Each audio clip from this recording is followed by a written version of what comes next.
Evangelho de Mateus, o primeiro capítulo. Para você que não esteve semana passada e nem em uma outra anterior, assumi um compromisso de todas as vezes que pregar pela manhã eu vou falar de um personagem da genealogia de Jesus.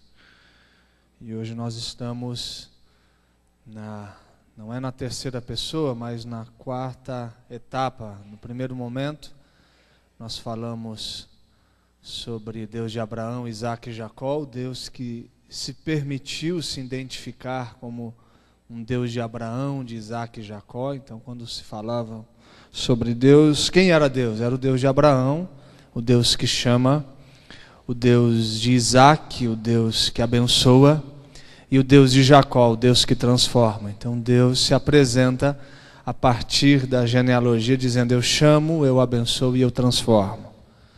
Semana passada a gente olhou para a relação de Judá e Tamar, esse quarto filho de Jacó, que não era para ser o que estaria na genealogia contada, né? Porque ele era o quarto, não era o primogênito, mas ele consegue não ser tão ruim quanto os seus irmãos. Não é porque ele era bom demais, é porque ele era menos ruim, ao ponto de Deus falar: dentro dessa bandidagem toda eu vou pegar Judá.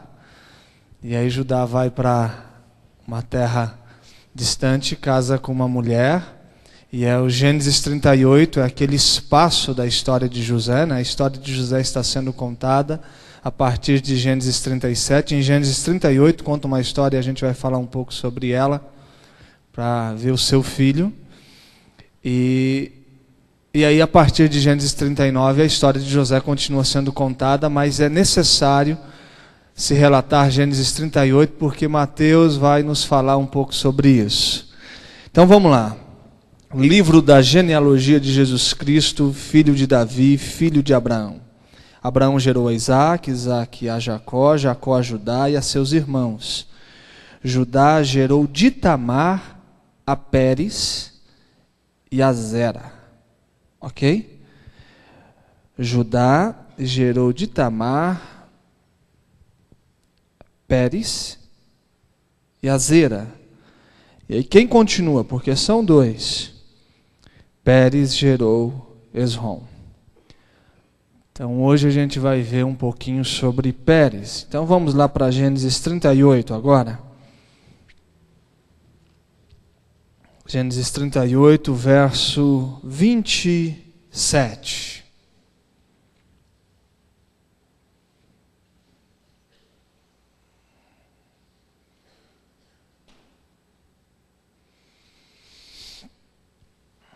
Gênesis 38, 27.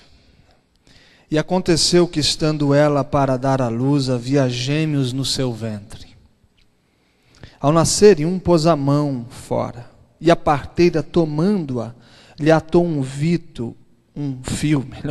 fio encarnado, e disse: este saiu primeiro. Mas recolhendo ele a mão, saiu o outro, e ela disse: como rompeste saída? E lhe chamaram Pérez. Depois lhe saiu o irmão em cuja mão estava o fio encarnado, e lhe chamaram Zera. Ok? Então você está vendo que a história não era para ser bem assim. Um estende a mão, depois o outro. Para você entender melhor a questão da genealogia, são 42 gerações, e de Abraão a Davi são 2000 anos e são 14 gerações. De Davi ao exílio são 400 anos e são 14 gerações. E do exílio até José e Maria, que é a 14ª geração, são mais 600 anos. Então nós estamos olhando para 2000 anos de história, até chegar o dia em que o Emanuel veio a se tornar gente e habitar entre nós, o Deus conosco. O Filho do Senhor nos nasce. Deus nos deu o seu Filho. 42 gerações estão sendo contadas. E elas estão revelando muito mais sobre Deus do que você pode imaginar. Essa é a primeira coisa que sempre eu vou dizer. Porque a gente olha para a genealogia, porque ela vai nos falar muito mais sobre Deus do que qualquer outra coisa na Bíblia. A segunda coisa é que está falando da família de Jesus, e a partir do instante que a genealogia se rompe e a genealogia passa a ser a igreja, nós somos a família de Jesus, porque Paulo vai falar aos romanos que o sonho de Deus é uma família de muitos filhos semelhantes a Jesus.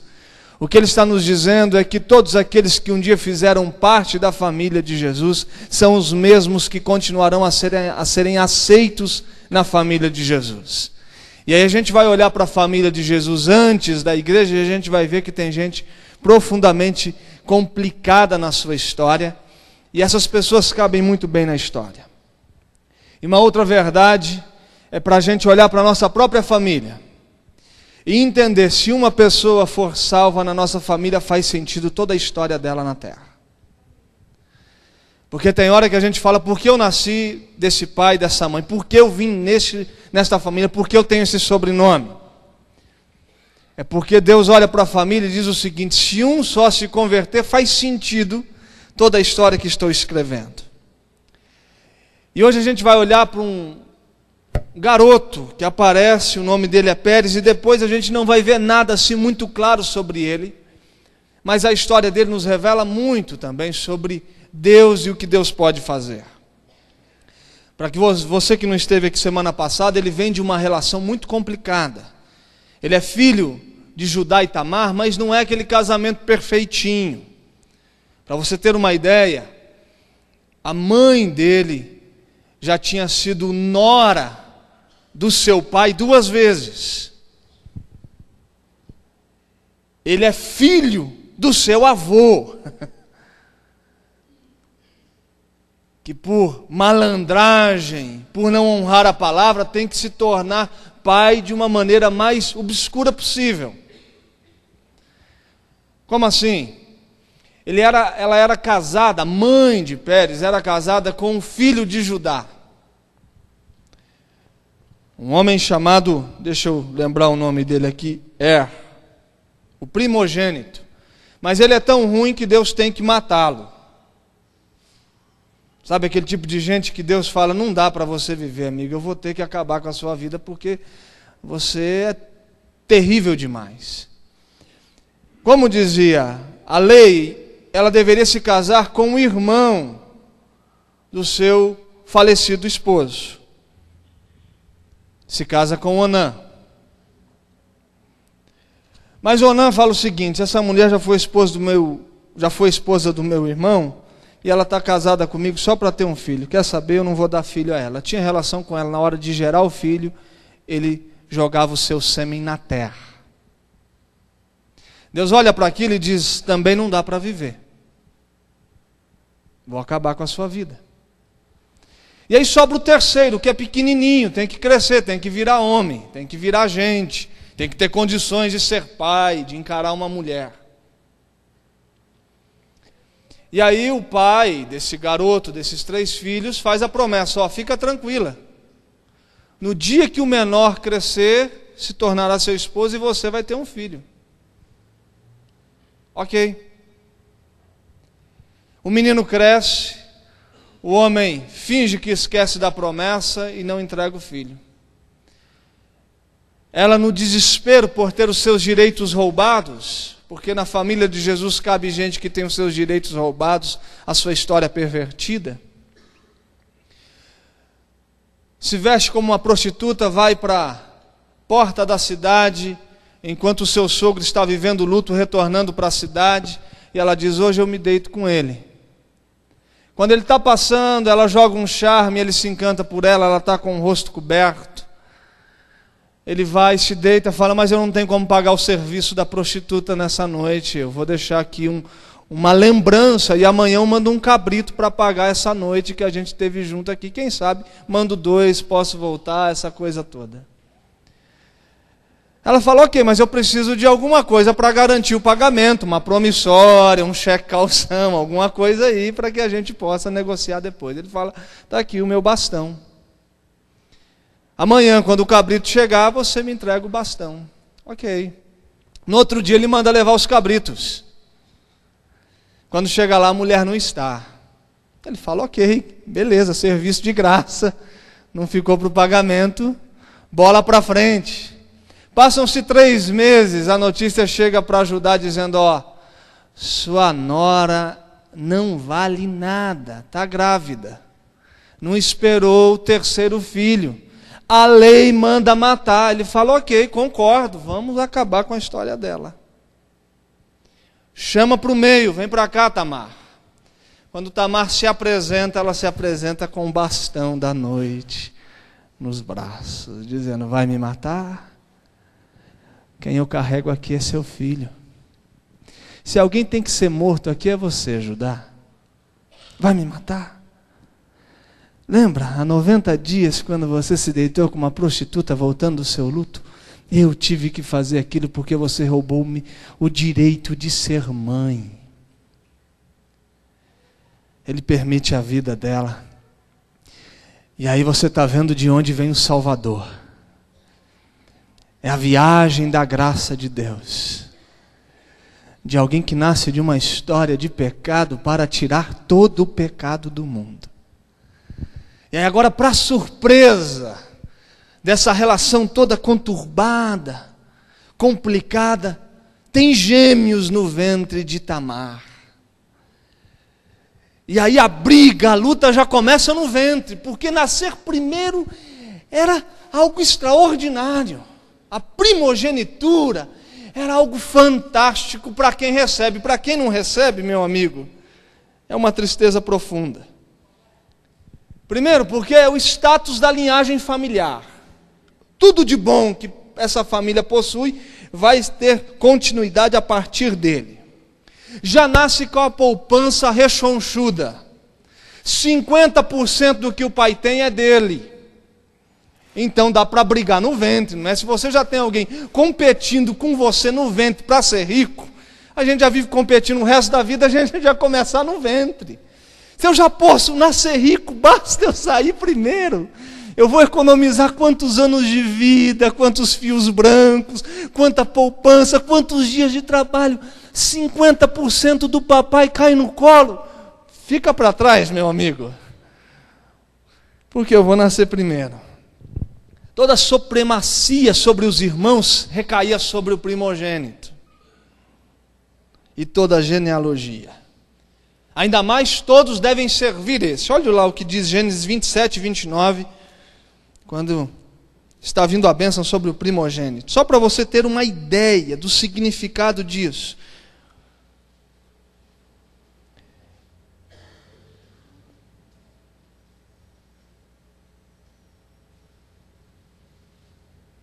Deus te dê, Gênesis 29, 27, 29, é isso, né? É a bênção sobre... ok. Sirvam-te povos e nações, te reverenciem, 29. Sê senhor de teus irmãos, e os filhos de tua mãe se encurvem a ti. Maldito seja o que te amaldiçoar, e abençoado o que te abençoar. Sabe que bênção é essa? É bênção sobre o primogênito. É Isaac abençoando o primogênito. Jacó disfarça-se, né? Mas olha a bênção. Todos vão te servir, as nações vão te reverenciar, você vai ser senhor sobre os seus irmãos, e todos vão se curvar diante de ti. Agora, olha a questão mágica disso tudo. Quem te amaldiçoar será maldito, e quem te abençoar será bendito, ou quem te abençoar será bendito. Ok. Por isso que no momento que está nascendo, tem gêmeos? Tem. Fica ali uma mulher olhando para ver quem quer o pole position. Quem aponta primeiro? Quem vai mostrar a carinha? E tem aquela mulher ali, a parteira de Tamar, está ali, pelo amor de Deus, quem chega, quem não vem. Quando alguém coloca o bracinho para fora, ela coloca a fita e pronto. Primogênito, está tudo certo, agora pode respirar, Tamar. A gente já sabe quem tem a vantagem em toda a história. Mas aí, ele puxa o braço.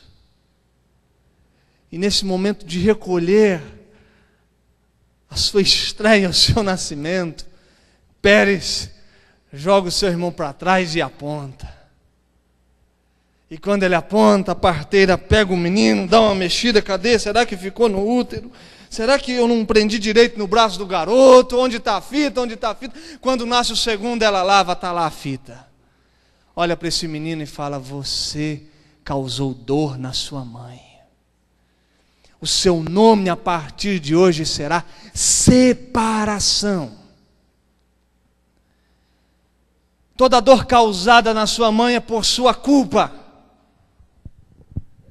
E um signo de maldição estará sobre ti. E aí, ironicamente, vem Deus e coloca na sua história a história que o Messias nasce a partir daquele que lá atrás no ventre se torna maldito pela parteira, pela mãe, pelo pai, por todos que estavam ao redor. Mas em Deus ele consegue um lugar que a partir dele, da tribo dele, chegará o Messias. Qual é a primeira verdade? Que a história de Pérez, desse menino que no nascimento se torna o causador da dor, da separação e do rompimento da mãe. Que a história de Deus no mundo é a história do triunfo da graça sobre o pecado. O triunfo da graça de Deus, do favor de Deus sobre o erro. John Piper, em um livro, diz o seguinte: a vida dos santos não é uma linha reta para a glória, mas eles chegam lá. Por que a gente chega? Por que a gente vai? Porque o desígnio de Deus se cumpre sobre nós. Porque há sobre nós um signo de perfeição, uma história profundamente reta, certinha, toda adornada, toda embelezada. Não. É uma história que tem como trajetória a glória, o fim último é a glória, mas ela está sendo marcada continuamente pela graça de Deus. E eu não estou falando da graça de Deus sobre um ato, eu estou falando da graça de Deus sobre alguém, porque é diferente. Quando a gente olha para Deus e diz: Deus, eu preciso da graça do Senhor sobre o que eu cometi. Porque parece que a gente está desligado dos atos. A gente comete, mas a gente não é aquilo. Mas quando eu falo do triunfo da graça, eu estou dizendo da graça de Deus sobre a pessoa. Porque não é o que ela comete que está errado, mas o que ela é. O que nos torna inaceitáveis diante de Deus, baseado em nós mesmos, não é o que a gente está cometendo na vida, mas é o que a gente é na vida. A gente é um erro. Eu não sou um pecador porque eu cometo um pecado, eu sou um pecador porque eu carrego em mim o DNA da perversão da humanidade. Você é um erro. Você não deveria existir. Você não deveria estar aqui. Agora, a graça de Deus triunfa sobre o que a gente é. Apesar de sermos o que somos, estamos aqui. Apesar de sermos um erro, somos convidados a comer do pão e beber do cálice. Porque o favor de Deus se manifestou sobre nós. E aquilo que era impossível a gente alcançar se torna possível. Porque Deus triunfou através do seu favor sobre a gente. A segunda verdade, a história de Pérez é um convite para a gente ver a história, o sentido da história de Deus sendo escrita em meio à nossa história confusa.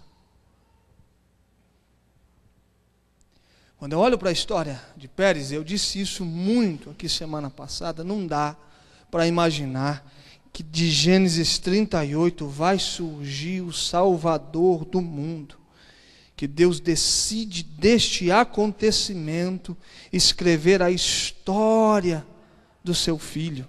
Seria mais bonitinho, mais legalzinho, mais fácil de contar a história a partir de José ou a partir de outro, mas desse acontecimento é muito complicado.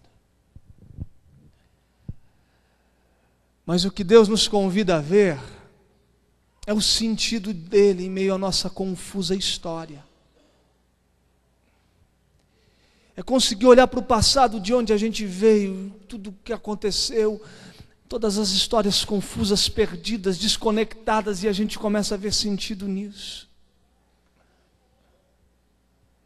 O que mais me encoraja a viver com Deus é a capacidade, depois de ter vivido coisas que eu não imaginava, que eu não gostaria de viver, mas depois de estar lá na frente, eu olho para trás e vejo as digitais de Deus, o sentido de Deus marcando os passos da minha história.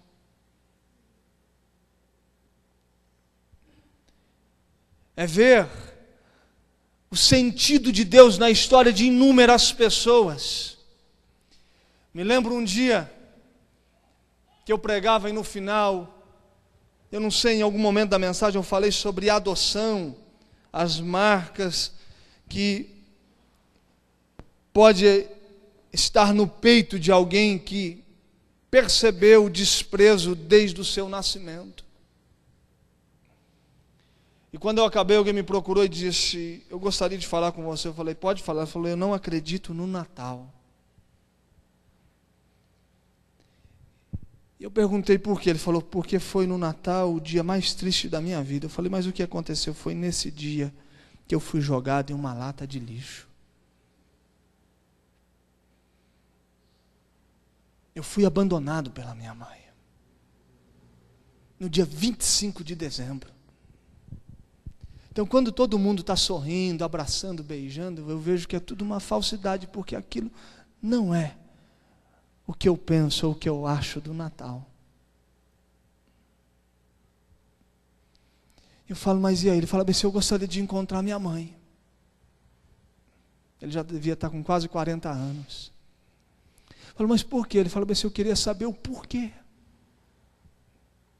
Por que ela me jogou? Ela não precisava me amar. Mas por que me jogar na lata do lixo? Por que fazer aquilo? Qual era o motivo? Ela poderia não ter condições de me sustentar. Tantas possibilidades, existe uma resposta desta pergunta. Mas por quê? Aí o que me faz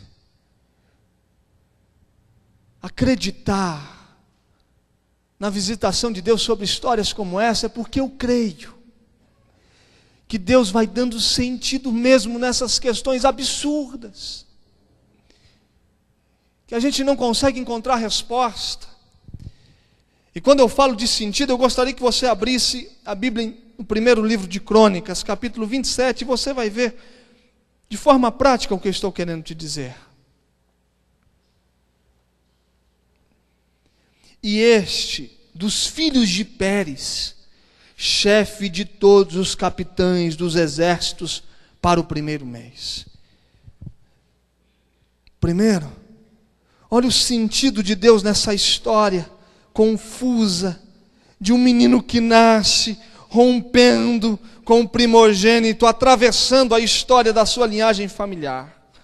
Aí lá na frente, a Bíblia nos fala que os descendentes desse menino que rompe no ventre se torna chefe dos capitães. Depois a gente vai ver entre os 30 valentes de Davi que derrotam 300 homens, está lá os filhos de Pérez. Se você vai para Neemias, capítulo 11,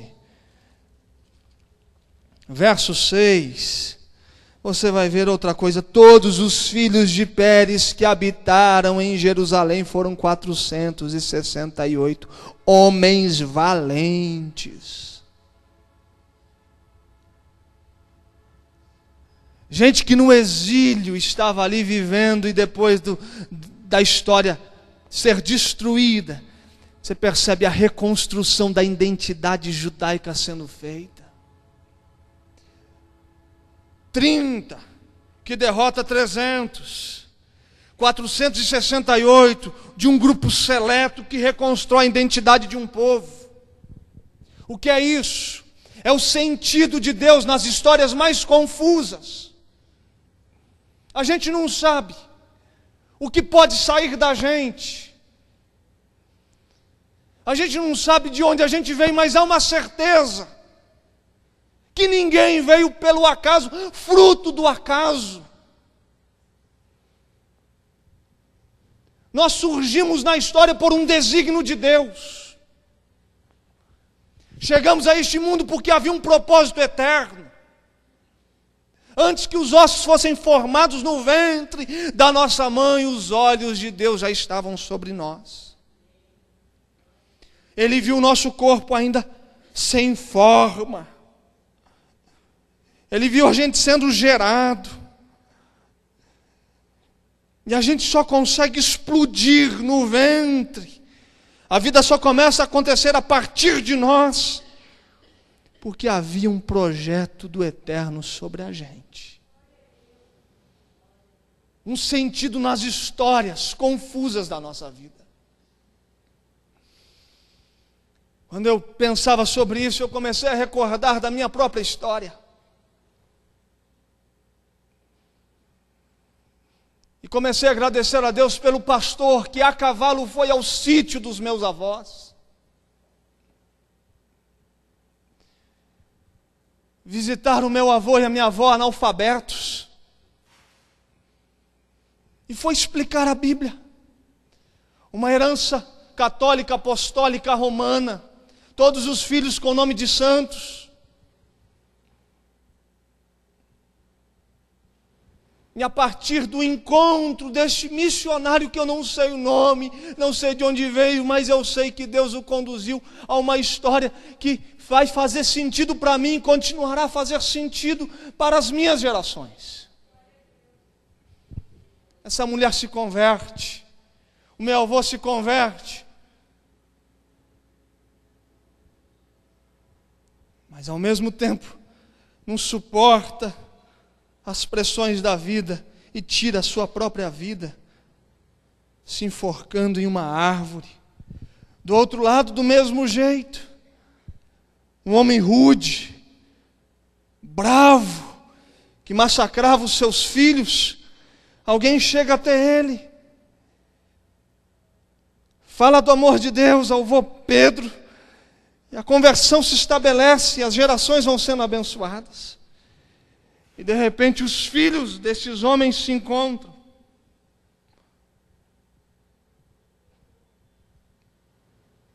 Ainda, meu pai não é convertido, mas minha mãe sofrendo do câncer com 55 anos em uma cama. Ela tem lapsos de vai e vem. Ela fica horas apagada. E todo mundo diz, morreu, vem filho de tudo quanto é canto, porque são mais de 10 filhos. Quando chega, ela volta.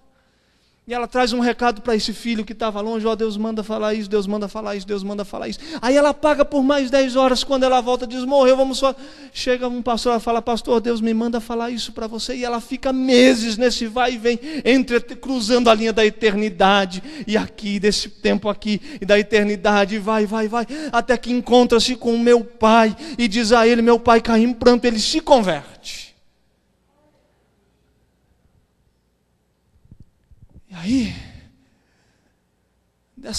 desses avós analfabetos, começa a vir uma geração de vocacionados. Os netos dessa geração são vocacionados. Eu tenho dezenas de primos vocacionados, espalhados pelo mundo, missionários. Os filhos dos netos desses convertidos lá atrás se tornam filhos de vocacionados e netos de vocacionados. Porque há um sentido na nossa história. Existe uma linha de Deus sobre aquilo que Ele está construindo em nós e através de nós e para além de nós. que começa lá atrás, antes da gente existir, e aponta para a eternidade. A nossa história não acaba no dia que a gente chega no final dessa avenida. Deus deu um sentido eterno para as nossas histórias. E somos um item na história de salvação que Deus está escrevendo no mundo. E vai chegar o dia que nós vamos olhar nos olhos dele. Ele vai dizer: a sua história foi uma história escrita para a minha glória. Porque o fim último de todo o ser humano é glorificar a Deus e adorá-lo para sempre. Amém? A outra verdade é que a graça de Deus é um convite para não vivermos sob o signo do fracasso. Pérez nasce, a parteira diz: você atravessou, você separou, você causou a dor na sua mãe. A partir de hoje você é culpado por tudo aquilo que a sua mãe sofreu no parto. Já não bastava carregar a história de como ele havia sido gerado, de um fruto de uma relação promíscua, na porta de uma cidade, do sogro com a nora, disfarçado de prostituição, de um homem que faz desse episódio uma coisa absurda. Não bastava isso, ele é fruto dessa história. Imagine só você ser filho do seu avô.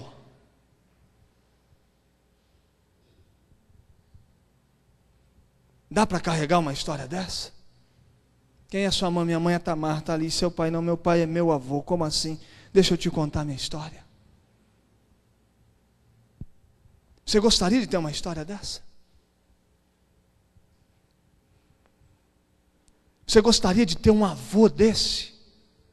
Ele pergunta: e seu pai? Por que seu pai não vive? Não, porque o meu pai era tão bandido que Deus teve que tirá-lo da terra.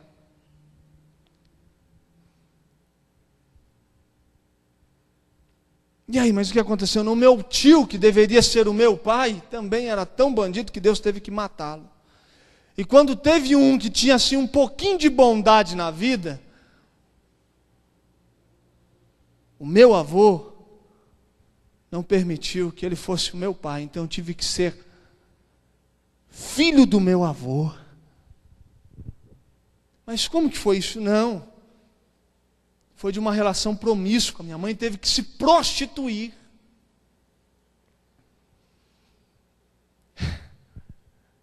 Quem aqui quer uma história dessa? Quem aqui quer na sua família uma história dessa? Quem aqui quer uma história dos seus filhos como essa? Para os seus filhos como essa? Mas a graça de Deus é um convite para a gente entrar numa história impossível de ser vivida, se não for através do próprio Deus. O que Deus está dizendo a partir de Pérez é que Ele não se importa com a lógica humana. O que Deus está dizendo a partir de Pérez é que Ele não se importa com os nossos moralismos. O que Deus está dizendo a partir de Pérez é que Ele não se importa com as nossas escolhas de perfeição, com o nosso padrão do que é certo ou errado. Ele está no campo do absurdo. Ele está num território onde a mente humana não consegue compreender. Os caminhos e as escolhas de Deus jamais serão entendidas por qualquer ser humano. Ele se permite nascer através dessa história confusa, porque Ele diz: toda pessoa que vai fazer parte da minha família está sendo convidada para viver uma vida que o signo do fracasso está sobre ele. Sabe aquela história que a gente olha e fala: não vai dar nada? A graça convida para pertencer à família de Jesus. Sabe aquela história perdida que você fala: será que dá para salvar um dia da história dessa pessoa? A graça de Deus convida para viver a família de Jesus, dentro da família. E para a gente orar, a história de Pérez nos ensina que a graça de Deus é um convite para vivermos uma vida humana, impossível de ser vivida se não for através do próprio Deus. O que eu estou dizendo é que a graça de Deus é um convite para a vida sem o peso do pecado. Que a graça de Deus é um convite para uma história, uma existência onde o pecado será anulado. Que a história de Pérez é um convite da graça de Deus nos dizendo que não há mais nenhuma condenação para os que estão em Cristo Jesus. Pérez nasce com a marca de ser maldito, até ver o seu nome dentro da família de Jesus. Assim somos nós. Nascemos com o DNA do pecado, com uma história maldita sobre nós, impossível de ser mudada humanamente falando, a não ser através do perdão e da salvação do eterno Deus. Ninguém deveria entender isso, e não há ninguém que entenda por si mesmo. Paulo vai nos falar aos Romanos, através da carta aos Romanos, que ninguém consegue praticar o bem, que ninguém consegue entender. Mas a graça de Deus é um convite que mesmo sem entender, a gente passa a viver. Porque a gente só passa a entender porque Ele nos permite entender. A gente só passa a fazer o bem porque Ele nos impulsiona a fazer o bem. A gente só passa a viver porque Ele nos permite viver. O pecado deveria nos lançar à inexistência. Paulo nos fala que todo ser que existe, existe em Deus. E se o pecado automaticamente nos distancia de Deus, automaticamente por carregar em nós o pecado, não deveríamos existir.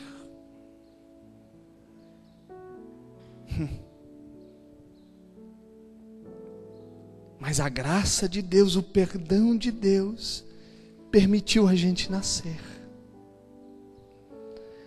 A graça de Deus nos permitiu crescer.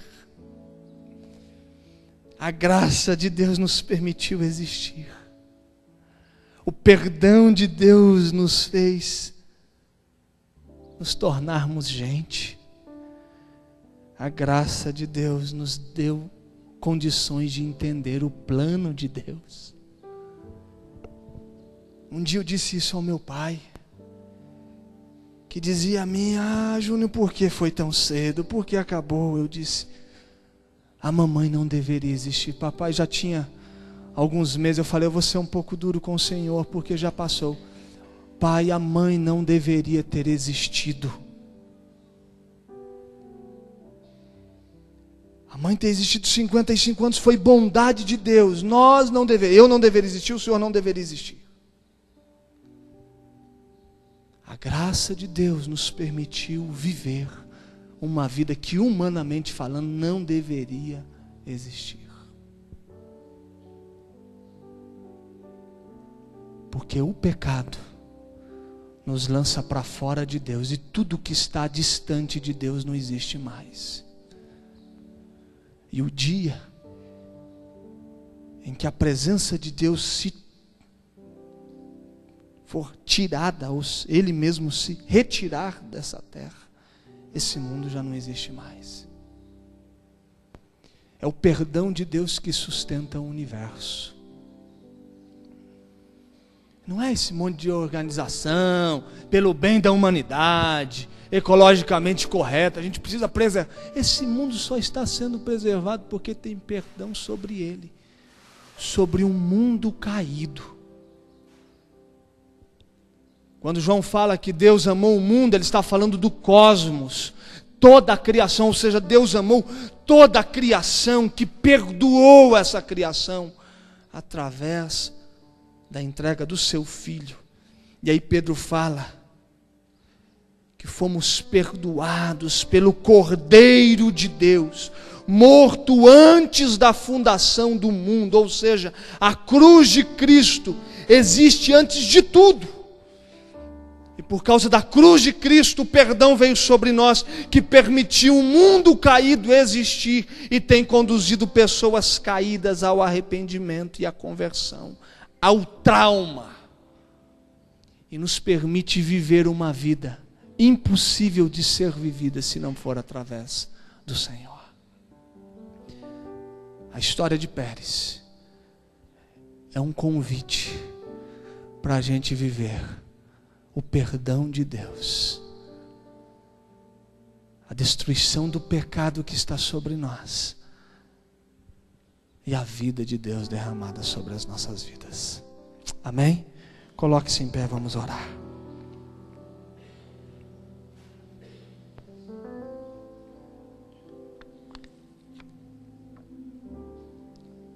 Eu gosto de uma frase que Paulo fala aos Romanos, no capítulo 11, o verso 17. Se porém alguns dos ramos foram quebrados, e tu sendo oliveira brava, ele está falando da gente. Em uma outra versão eu gosto que ele fala o jambuzeiro do deserto, que é uma planta sem beleza alguma, que não tem serventia alguma. Ele está dizendo que vocês que não tinham serventia alguma, desprezados, vocês só serviam e só brotavam no deserto, jambuzeiros no deserto, foste enxertado em meio deles e te tornaste participante da raiz e da seiva da oliveira. Ele está dizendo o seguinte: vocês oliveiras bravas, ou jambuzeiros do deserto, gente sem expressão, com histórias mais conturbadas, foram arrancados por Deus da sua real existência, do lugar onde vocês foram gerados e foram enxertados em Cristo, colocados em Jesus, e a vida de Deus passou a ser vida em vocês através de Jesus. Somos isso. Fomos arrancados de uma existência maldita e fomos enxertados à oliveira. E tudo que temos e que somos, o que viermos a ser, vem do Senhor. Porque nele nós existimos, nele nós nos movemos e para ele nós estamos a cada dia existindo e dando significado para a nossa vida. Eu gostaria que você agradecesse a Deus pela sua vida, agradecesse a Deus pela sua história, agradecesse a Deus pelo seu nascimento, agradecesse a Deus pelo seu pai, pela sua mãe, agradecesse ao Senhor, por mais que toda a sua história não é uma história que te traz tanta alegria. Diz Deus: eu vejo sentido nisso, e a partir de mim toda a minha geração será bendita, porque há um sentido do Senhor que ultrapassa o meu entendimento. Comece a agradecer ao Senhor pela sua história, comece a louvar ao Senhor pela sua história, comece a agradecer a Deus de onde você veio, do lugar onde você nasceu, das privações que você teve, das alegrias que você teve. Agradeça ao Senhor pela sua história. Veja as marcas de Deus para cada dia da sua vida. Aleluia.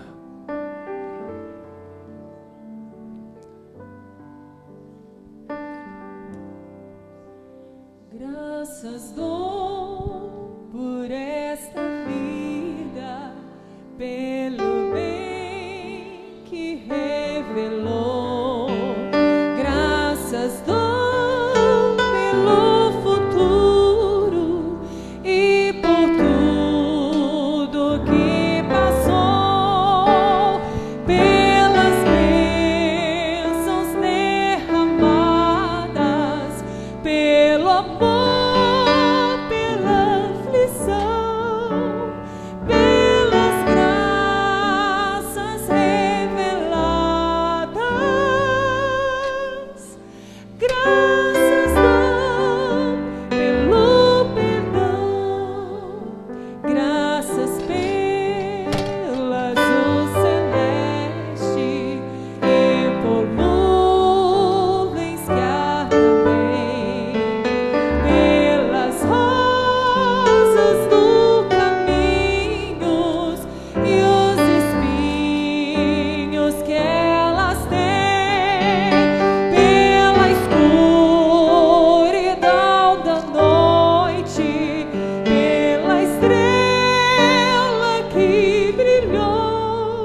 pela cruz e o sofrimento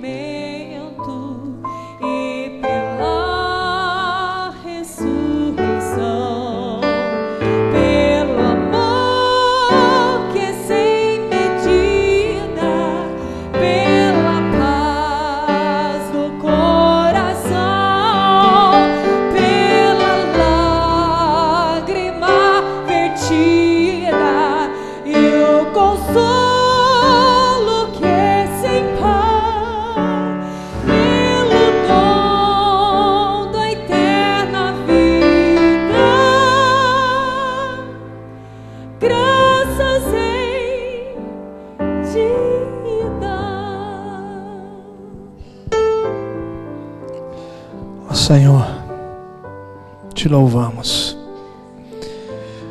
porque a gente faz parte da sua família. Fomos adotados por Deus através de Cristo. Cristo era o seu único filho, o unigênito do Pai. Mas a sua morte e ressurreição o transformou em o primogênito, o primeiro de muitos filhos. Hoje a gente olha para ti e não te chama mais de Deus, mas a gente te chama de Pai. Tu és o nosso Pai. Tudo por causa de Jesus. Jesus deu significado para toda a nossa história. Nossa história começa nele. E o sentido dela é o Senhor Jesus. Obrigado porque com Ele morremos e com Ele vivemos. Que possamos nesse instante celebrarmos a ceia do Senhor em profunda comunhão contigo. Quebranta-nos e traga sobre nós a alegria da salvação, de tão grande salvação que foi nos revelada. Em nome do Senhor Jesus. Você que vai tomar a ceia, fique em pé. Quero convidar os presbíteros, os pastores e diáconos, e nós vamos até você. Que você continue em comunhão com Deus, adorando. E assim que o pão chegar, o cálice, você pode comer do pão e beber do cálice e orar ao Senhor. Amém.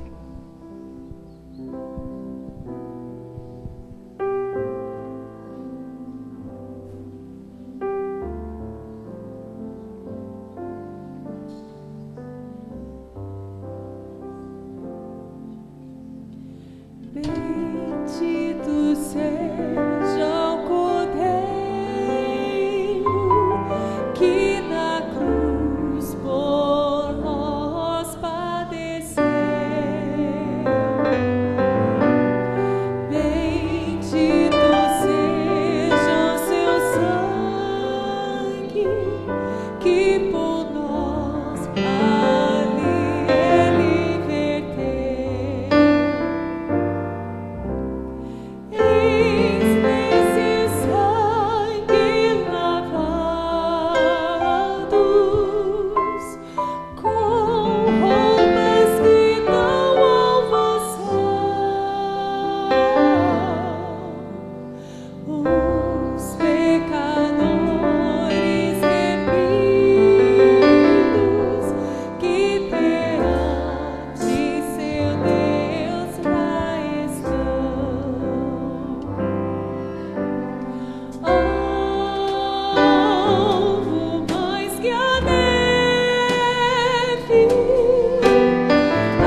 Coloque-se em pé. Feche seus olhos por um instante.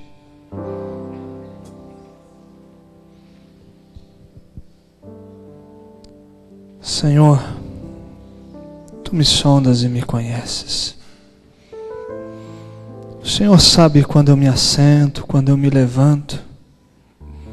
O Senhor penetra os meus pensamentos. Conhece o meu andar e o meu deitar e todos os caminhos que tenho andado. A palavra nem chegou na minha língua e o Senhor já conhece. O Senhor está à minha frente, tem me cercado por detrás e sobre mim coloca a Tua mão. Esse conhecimento para mim é maravilhoso, ó Deus. Para onde eu vou me fugir do Senhor? Para onde fugirei da Tua face? Se eu conseguisse subir aos céus e lá estás, e fizesse uma cama no mais profundo abismo, nesses lugares o Senhor já estaria. Se eu tornasse as minhas mãos como as das aves, e fosse até a alvorada, ou nos confins dos mares como os peixes, ainda lá o Senhor estaria me guiando e a Sua destra iria me sustentar.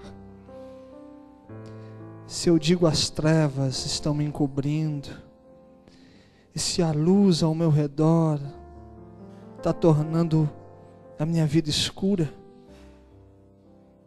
as trevas não são escuras para o Senhor.